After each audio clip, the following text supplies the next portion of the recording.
मैं Tiwari coaching classes YouTube channel में एक बार फिर से स्वागत करता हूं। आज की इस वीडियो में class 10th chapter second poetry का चैप्टर पढ़ाया जाएगा। उस पोएम का टाइटल है द साम ऑफ लाइफ। लिखा हुआ देख रहे होंगे, द साम ऑफ लाइफ। शाम, इसको पी पसलम नहीं पढ़ेंगे, पसलम लिखा हुआ लेकिन शाम पढ़ेंगे। आपको बताया गया है यदि पी जो है अराउंड एस हो तो हम पी को प्रोनाउंशिएट नहीं करते हैं। यदि पी लेटर अराउंड एस हो तो हम पी को प्रोनाउंशिएट नहीं करते हैं, इसलिए हम यहाँ क्या पढ़ेंगे, शाम। यहाँ पर दो दो साइलेंट लेटर्स हैं, एक पी है एक एल है। आपको ये भी बताया गया है एल जो है अराउंड एम हो तो एल को भी प्रोनाउंशिएट नहीं करते। पाम, यहाँ इसको हम क्या पढ़ेंगे, द शाम ऑफ लाइफ। पाम में आपने देखा वहाँ पे एल साइलेंट है, PALM। वहाँ भी एल जो है अराउंड एम है तो एल साइलेंट है। यहाँ भी शाम में भी पी और एल दोनों साइलेंट वर्ड्स हैं, इनको हम प्रोनाउंशिएट नहीं करेंगे। द शाम ऑफ लाइफ, इसलिए इसका एग्जैक्ट जो प्रोनाउंसिएशन क्या है, द शाम ऑफ लाइफ। शाम का मतलब क्या होता है, वैसे शाम का मतलब भजन भी होता है, लेकिन यहाँ शाम का मतलब क्या होगा, target, goal, aim. Of life, जीवन, जीवन का उद्देश्य, जीवन का टारगेट क्या होना चाहिए, जीवन का क्या उद्देश्य होना चाहिए, इस कविता के माध्यम से H.W. लॉन्गफेलो ने समझाया हुआ है। H.W. Longfellow, H stands for Henry, W stands for Wordsworth Longfellow. Henry Wordsworth Longfellow, जिनका लाइफ स्पैन 1807 टू 1882 रहा है। इस कविता के माध्यम से सर हेनरी H.W. लॉन्गफेलो ने जीवन के महत्व को बताया है। कहा कि जीवन जो हमारा है ये कैसा है, सीरियसली हमें इसे लेना चाहिए। ये नहीं समझना चाहिए कि जीवन हमारा एक दिन धूल में मिल जाएगा, हमें इसका ज़्यादा इम्पोर्टेंस नहीं करना चाहिए। ऐसा नहीं, हमें अपने जीवन के इम्पोर्टेंस को समझना चाहिए। यह कविता बिल्कुल एक स्वप्न की तरह है। कवि कहता है जीवन हमारा एक स्वप्न है, जीवन हमारा गंभीर है और डेथ जो श्योर है, लेकिन इसको ही हमें अपना ऑब्जेक्ट नहीं मानना चाहिए, क्योंकि शरीर जो है मर जाती है लेकिन आत्मा कभी मरती नहीं है। The death is its ultimate object, not its ultimate object. Death is not its ultimate object for soul. कहा कि जीवन, आत्मा के लिए मृत्यु को प्राप्त होना ही उसका उद्देश्य नहीं है, क्योंकि सोल इज इमोर्टल। आत्मा कैसी है, वो कभी मरती नहीं है। यही सब इस कविता के माध्यम से H.W. लॉन्गफेलो ने बताया हुआ है। तो चलते हैं कविता के पहले स्टैंजा को पढ़ते हैं।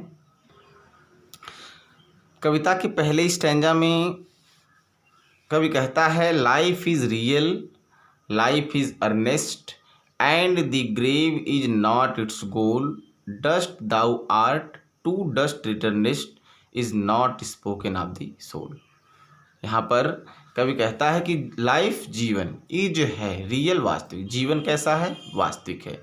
जीवन वास्तविक है। लाइफ इज अर्नेस्ट, जीवन, अर्नेस्ट मीन सीरियस, गंभीर। जीवन कैसा है, गंभीर है। पहले पंक्ति का क्या अर्थ हुआ, हमारा जीवन कैसा है, वास्तविक है और गंभीर है। And the grave is not its goal. Grave का मतलब कब्र होता है, अर्थात यहाँ पर डेथ से तात्पर्य हुआ। कहा कि मृत्यु ही इसका, इट्स माने सोल का, आत्मा का। कहें जीवन का उद्देश्य जो है, आत्मा का उद्देश्य जो है मृत्यु को प्राप्त करना नहीं होता।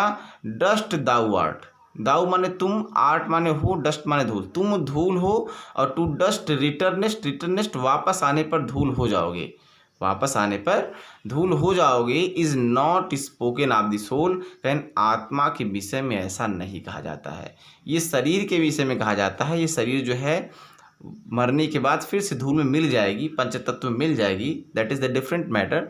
लेकिन सोल क्या है, आत्मा क्या है, ये इमोर्टल है, ये नेवर डाइज, ये कभी मरता नहीं है।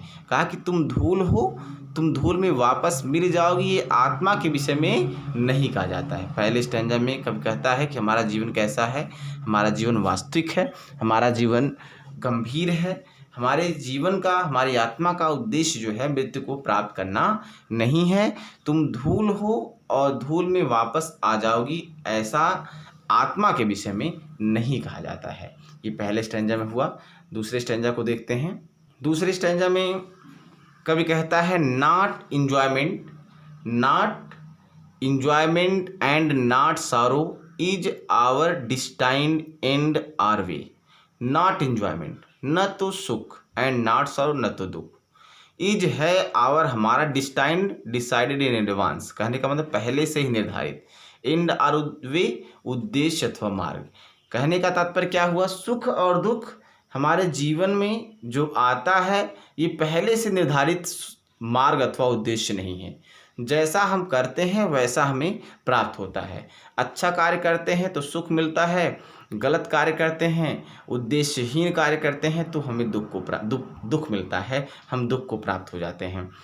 तो कहा कि सुख और दुख हमारा पहले से निर्धारित उद्देश्य अथवा मार्ग नहीं है, बट लेकिन टू एक्ट, काम करना है, दैट ईच टुमारो, प्रत्येक आने वाले कल के लिए, लेकिन हमें प्रत्येक आने वाले कल के लिए काम करना है।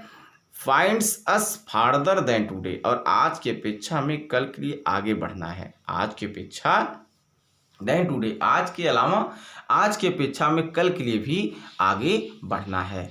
कहा कि नॉट एंजॉयमेंट एंड नॉट सारो, न तो सुख और न तो दुख, is our destined end or way, हमारा पहले से निर्धारित मार्ग अथवा उद्देश्य है। बट टू एक्ट, लेकिन हमें काम करना है, दैट ईच टुमारो, प्रत्येक आने वाले कल के लिए। Finds us farther that today, finds us, हमें, फार्दर, गो अहेड, आगे ले जाना है, देन टुडे, आज की अपेक्षा, आज की अपेक्षा हमें कल के लिए खुद को आगे ले जाना है, और प्रत्येक आने वाले कल के लिए हमें काम करना है। ये सेकंड स्टैंजा में बताया गया। कहा गया कि जो सुख और दुख जीवन में प्राप्त होते हैं, जो हमारे जीवन में सुख और दुख मिलते हैं, ये पहले से निर्धारित नहीं है। जैसा जैसा हम काम करते हैं, जिस तरह से हम आगे बढ़ते हैं, अपने कार्य को जिस तरह से हम अंजाम देते हैं, वैसे हमारे जीवन में सुख और दुख क्रम से आते रहते हैं। और इस स्टैंजा की अंतिम दो पंक्तियों में ये भी समझाया गया कि व्यक्ति को हमेशा अपने आने वाले कल के लिए दृढ़ता से कार्य करना चाहिए। स्टैंजा नंबर 3 की बात करते हैं। स्टैंजा नंबर 3 में कवि कहता है in the world's broad field of battle, world's संसार के ब्रॉड, विशाल, फील्ड ऑफ बैटल, युद्ध क्षेत्र, संसार के इस विशाल युद्ध क्षेत्र में कवि कहता है संसार क्या है, कहीं युद्ध क्षेत्र है।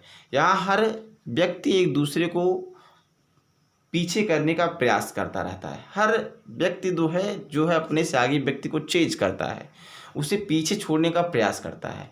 इसलिए संसार को क्या बता दिया, कहा कि बैटल फील्ड बता दिया गया।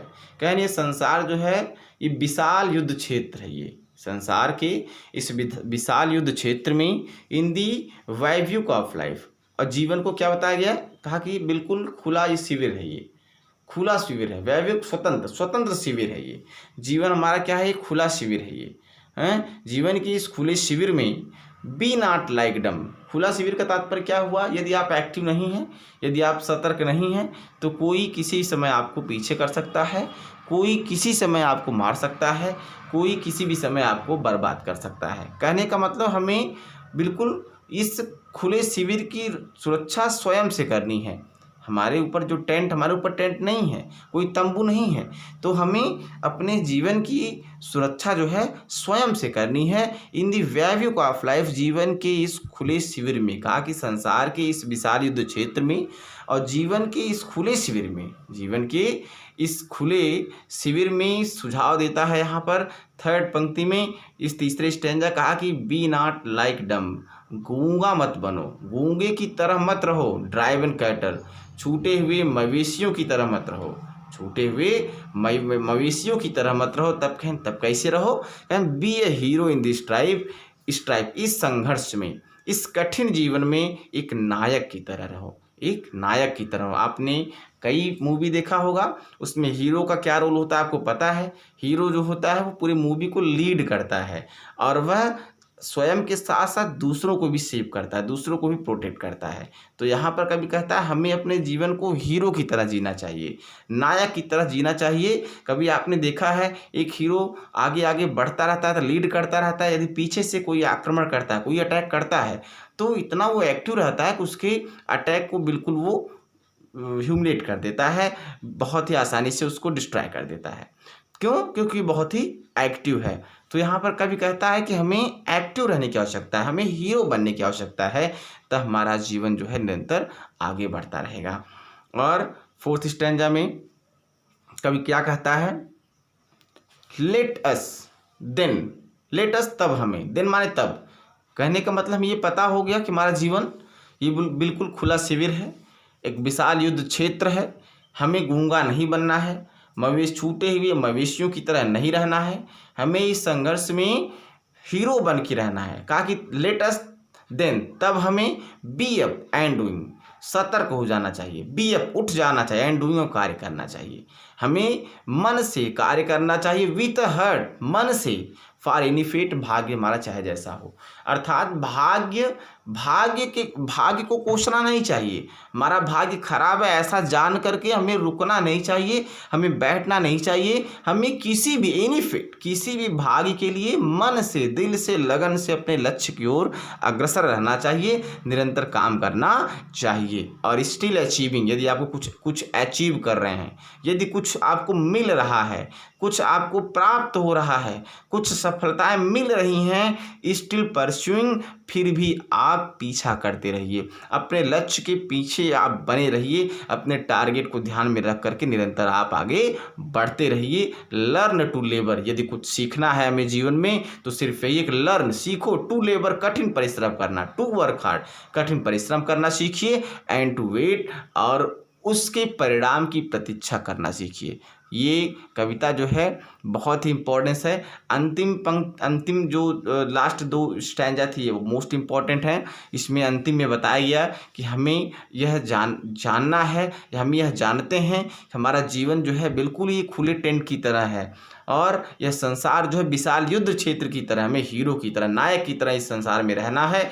हमें अपने किसी भी भाग्य के लिए मन से, लगन से काम करना चाहिए। कुछ मिल रहा है तब भी हमें अपने लक्ष्य के पीछे रहना चाहिए, कार्य का पीछा करते रहना चाहिए, कार्य करते रहना चाहिए और उसके परिणाम की प्रतीक्षा करते रहना चाहिए।